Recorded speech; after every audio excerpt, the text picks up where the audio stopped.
स्वागत स्वागत आपका फिर से भारतीय ज्ञानशाला के इस मंच पे।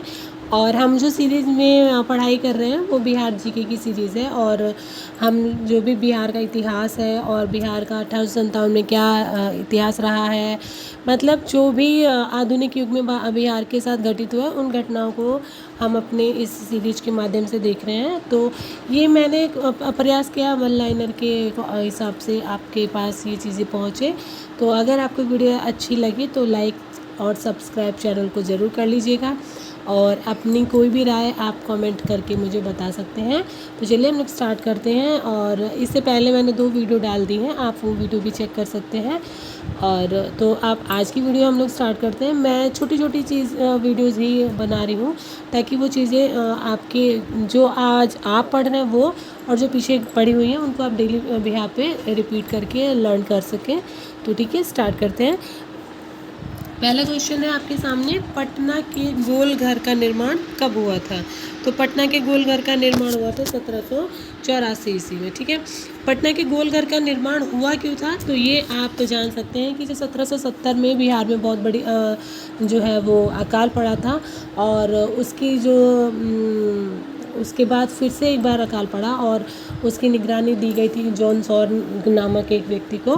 और उन्होंने ये कहा कि अगर आगे भी इस तरह की घटनाएं घटित होती रहीं तो हम लोगों के पास जो है वो अनाज की कमी ना हो पाए, इसलिए हमें एक क्यों ना अन्नागार की व्यवस्था कर ली जाए। और उसकी वजह से ही उसने ये सुझाव दिया, और उस सुझाव के बिहाफ पे ही 1784 में पटना में एक गोलघर बनाया गया। एक्चुअल में वो गोलघर जो था वो उस समय एक अन्नागार था। ठीक है, दूसरा क्वेश्चन है, पटना और गया को अलग अलग संगठित कब किया गया था? देखिए, पटना और गया पहले एक साथ हुआ करते थे, लेकिन 1865 ईस्वी में पटना और गया को अलग अलग कर दिया गया था। तो ये क्वेश्चन बहुत बार पूछा गया है कि पटना और गया को कब अलग अलग विभाजित किया गया था। तो ये है 1865 में।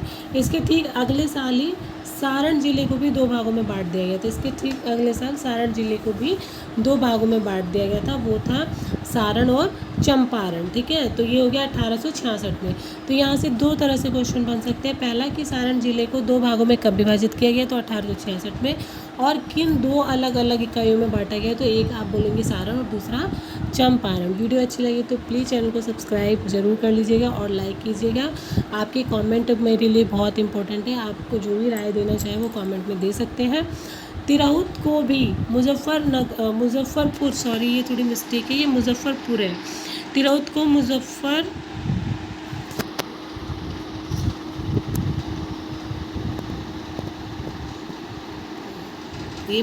है। तिरहुत को मुजफ्फरपुर और दरभंगा 2 भागों में बांटा गया था 1875 में। तो आप लगातार ये देख रहे हैं कि 1865 से लेकर 1875 तक के बीच में ही ये बांटने का सिलसिला है। तो याद रखिएगा, पटना सबसे पहले पटना से स्टार्ट हुआ है, और बिहार का सबसे इम्पोर्टेंट चीज़ क्या है? पटना। तो पटना को जोड़ के रखिएगा आप कि 1865 से ये चीज़ें हैं।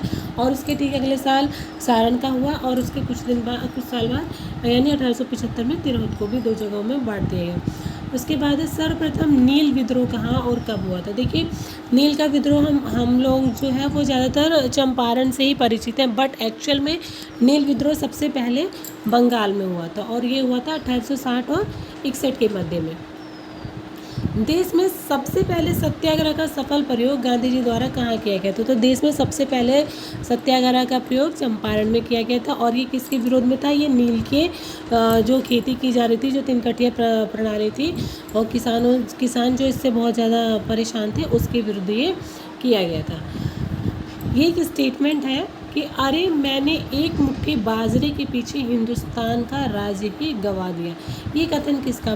बहुत बार कथन पूछ लिए जाते हैं जो हमारे इतिहास में बहुत जो हमारे स्वतंत्रता सेनानी रहे हैं वो लोग, या फिर जो हमारे बड़े बड़े राजनेता रहे हैं वो लोग, इन सब चीज़ों के जो है कथन आपसे पूछ लिए जाते हैं। तो अरे मैंने एक मुट्ठी बाजरे के पीछे हिंदुस्तान का राज्य गंवा दिया, ये था शेरशाह सूरी का।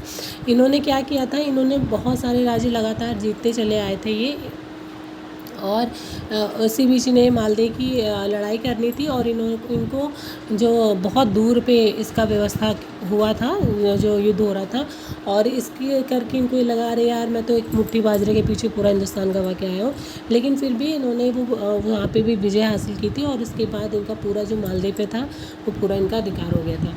चौसा का युद्ध किन के मध्य लड़ा गया? तो चौसा का युद्ध जो है वो शेरशाह सूरी और हुमायूं के मध्य 1539 में लड़ा गया था। और यहाँ विजय किसकी हुई थी? यहाँ विजय भी शेरशाह सूरी की ही हुई थी। केवल वे स्तंभ जिसमें अशोक ने खुद को मगध का सम्राट बताया। अशोक ने कई सारे स्तंभ बनाए हैं, शिलालेख लिखवाए हैं, लेकिन उसमें कुछ ऐसे बस कुछ ही थे जिसमें उन्होंने अपने आप को मगध का राजा घोषित किया था। तो ये था मस्की तथा लघु शिलालेख। ठीक है, ये बहुत इंपॉर्टेंट है। इस टाइप के शिलालेख तो बहुत सारे हैं, लेकिन सबसे क्वेश्चंस नहीं बनते हैं, तो उसमें से भी कुछ इंपॉर्टेंट होते हैं। ज़्यादातर इनके जो शिलालेख थे उनकी जो भाषाएं थी वो कौन सी भाषाएं थी? ज़्यादातर भाषाएं इनकी प्राकृत थी। कौन सी भाषा थी? प्राकृत थी। ठीक है, कुछ खरोष्ठी भी रही है।